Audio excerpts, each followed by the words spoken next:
নমস্কার, আমি সাধন রায়। আমার আজকের লেখা ভারত পথিক আমার কণ্ঠে।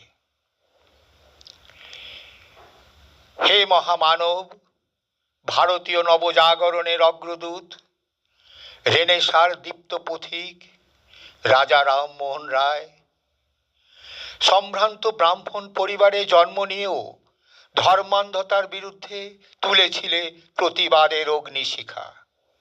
সংস্কৃত, ফার্সি, আরবি, হিব্রু, গ্রিক, লাতিন ও ইংরেজিতে ছিল তোমার বিস্ময়কর প্রজ্ঞার দীপ্তি। বারাণসীতে বেদ উপনিষদের সাধনা, তিব্বতে বৌদ্ধ ধর্মের অন্বেষণ, অল্প বয়সেই জ্ঞানের অসীম ভাণ্ডার করেছিলে আত্মস্থ। ভারতে আধুনিক শিক্ষার প্রসারে ছিল তোমার অগ্রণী ভূমিকা। বাংলায় রচনা করলে বেদান্ত সার, উপনিষদের ব্যাখ্যা, জাগালে নবচেতনার আলো। দীর্ঘ সংগ্রামের মধ্য দিয়ে সতীদাহ প্রথা উচ্ছেদে হলে মহান কাণ্ডারী। একেশ্বরবাদ ও জাতপাত বিরোধী চেতনায় প্রতিষ্ঠা করলে ব্রাহ্ম সমাজ, মানবতার এক নবদিগন্ত। ডেভিড হেয়ারের সহযোগিতায় কলকাতায় গড়ে উঠল হিন্দু কলেজ।